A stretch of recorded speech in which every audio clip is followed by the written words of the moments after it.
They call it a drink, a social lubricant, or a festive companion. Yet behind the casual clink of glasses and the swirling of dark liquids in ornate bottles, there lurks a far more mysterious heritage. This heritage is wrapped in layers of ancient alchemical lore, hidden etymologies, and spiritual warnings passed down through centuries. When you hear the word alcohol, you might think of small joys and fleeting escapes, a common thread in social gatherings worldwide. But have you ever pondered why alcoholic drinks are also referred to as spirits? What if there is something deeper concealed in that term? Something that speaks not just to the ephemeral high of intoxication, but to an age-old quest for transcendence. From the ancient Middle East to modern urban nightlife, alcohol's narrative is a kaleidoscope of science, myth, and spirituality. In Arabic, al-kuhul, which eventually evolved into the word we know today, as alcohol was first associated with a fine powder used to enhance vision, both literally and symbolically.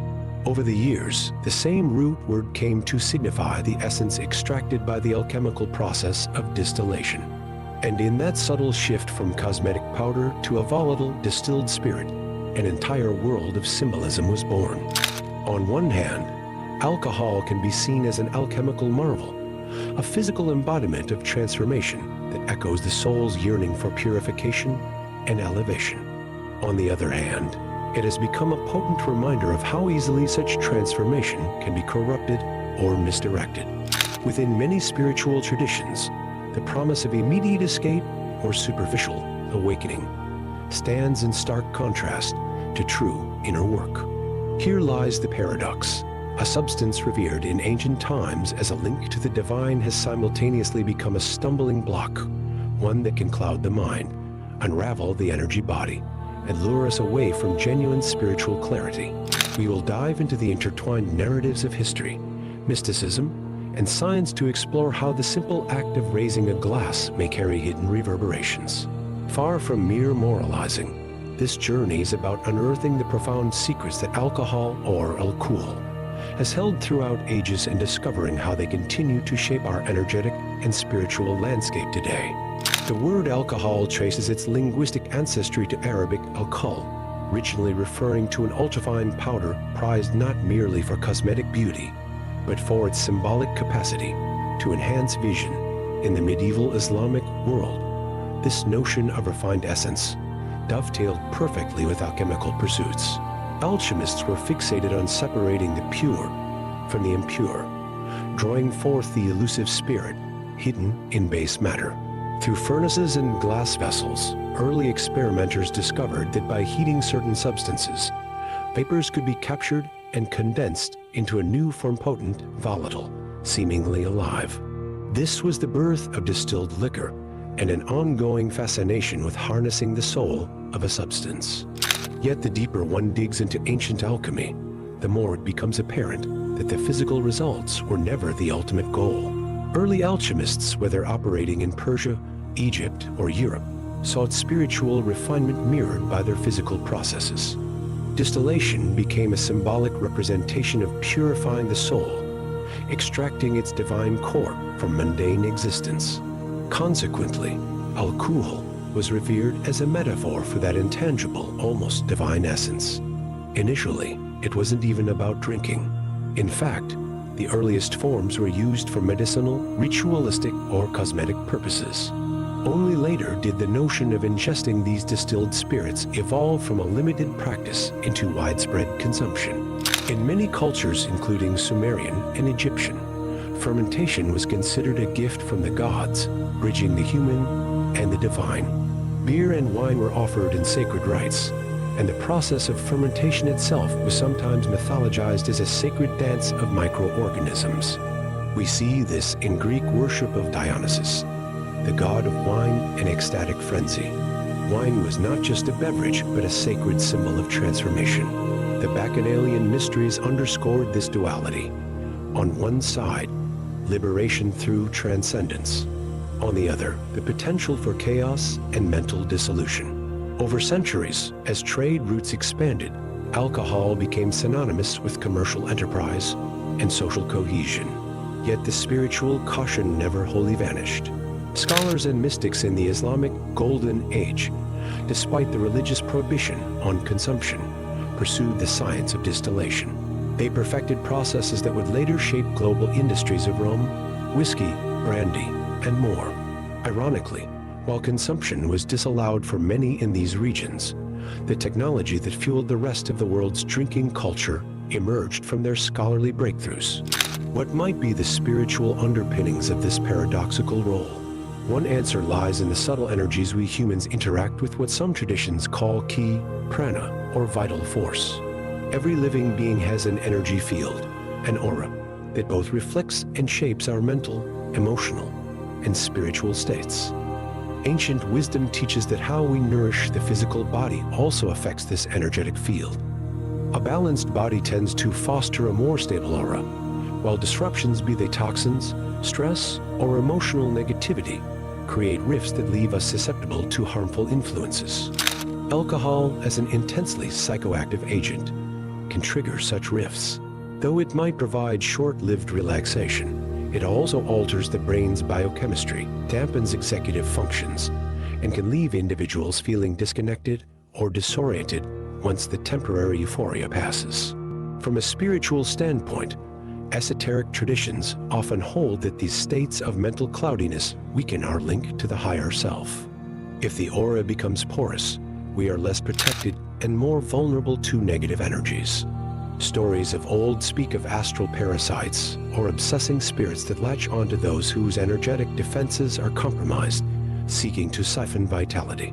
While modern science doesn't frame it in these exact terms, it certainly recognizes that prolonged alcohol misuse correlates with mental health disturbances, interpersonal violence, and self-destructive behaviors.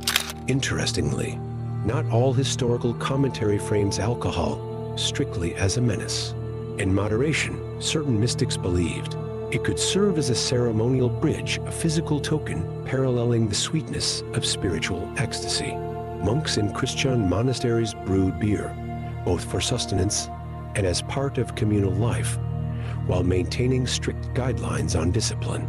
In certain Sufi circles, wine is metaphorically praised in verse, but this wine is more often a metaphor for the bliss of divine love than an actual endorsement of imbibing fermented beverages. The tension between ephemeral intoxication and authentic spiritual exaltation forms the core of an age-old debate. Does alcohol open the door to mystical states or merely feign them, cloaking the soul in illusions? The chakras, as described in Eastern traditions, offer a valuable lens for interpretation. Each chakra corresponds to specific aspects of consciousness.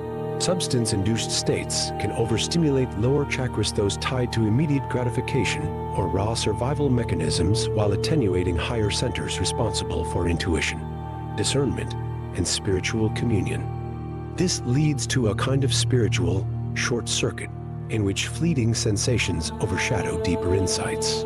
Ancient yogic texts warn that the clarity necessary for samadhi or spiritual absorption becomes almost impossible in a mind dulled or fragmented by chemical intoxicants.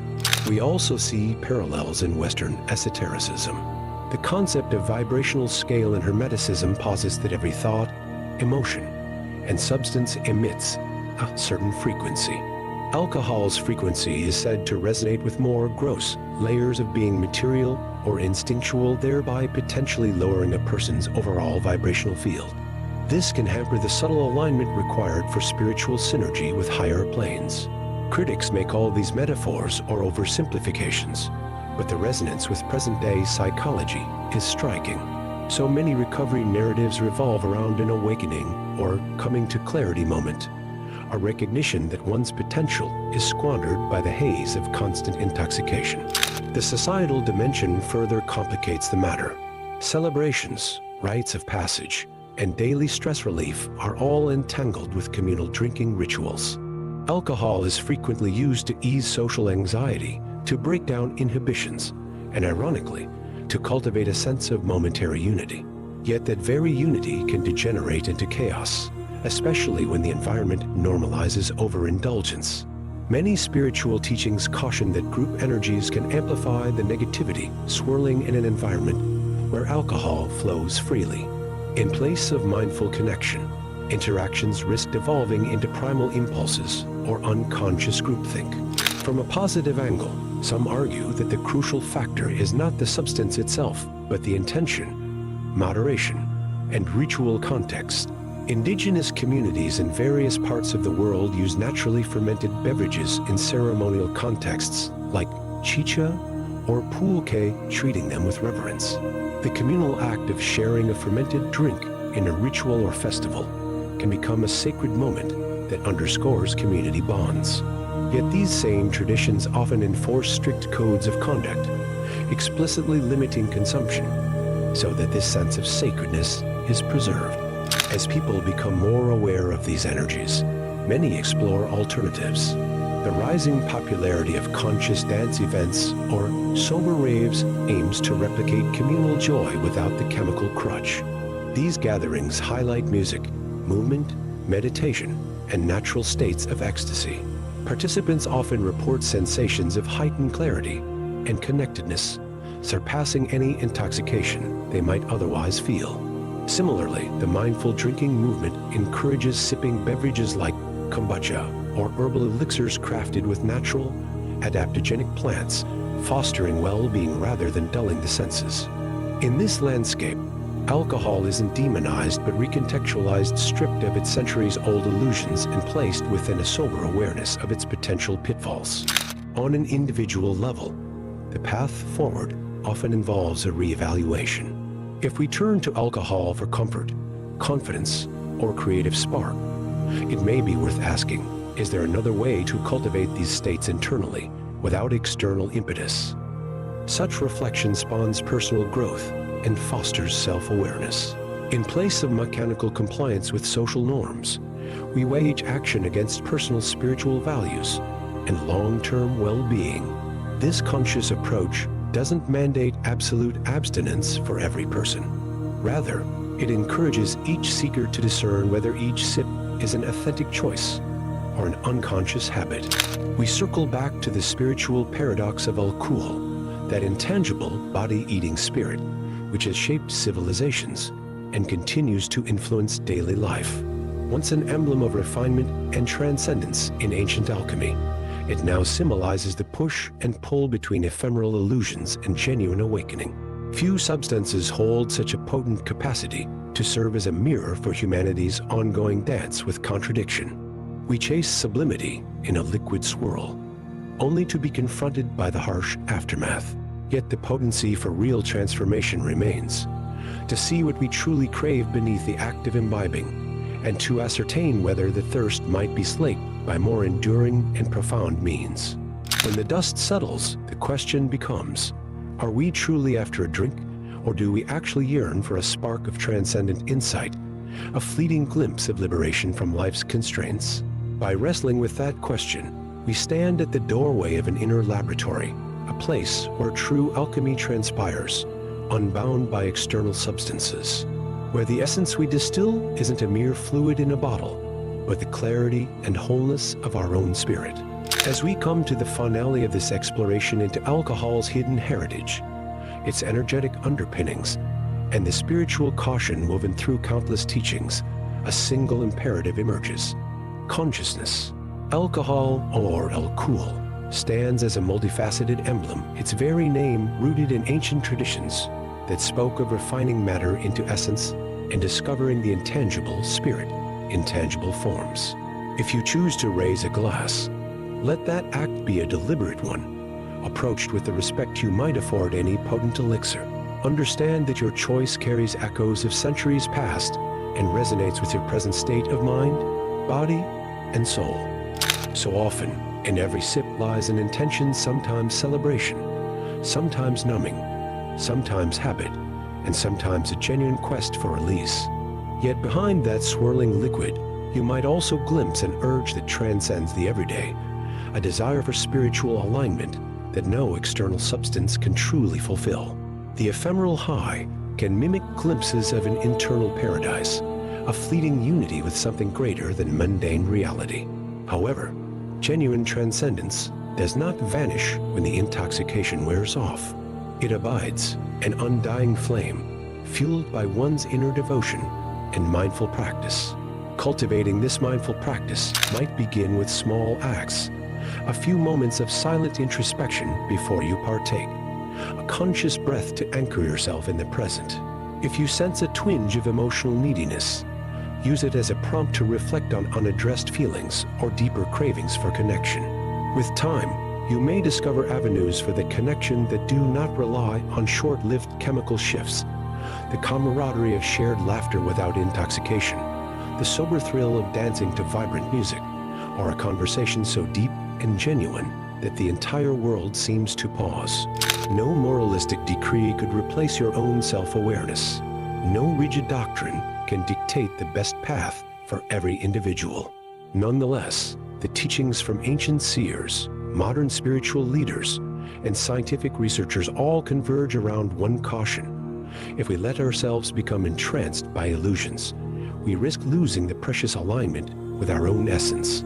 The power of spirit, in every sense of the word, lies not in a formula or an external substance, but in the seeds of inner awakening that we choose to water each day. In the end, the greatest alchemical transformation we can embark upon is the refining of our own consciousness. Let that be the real distillation, the quiet burning away of fears and illusions until only the purest light remains. We do not need to demonize alcohol or romanticize it beyond measure. Rather, we can behold it as one more potential teacher on life's path. It can teach caution or become a doorway to illusions. It can spark fleeting camaraderie or nudge us to discover deeper forms of connection. May we each find our way to the authentic spirit within, learning to dance between world and wonder, between self and the infinite, with no regrets and with hearts open.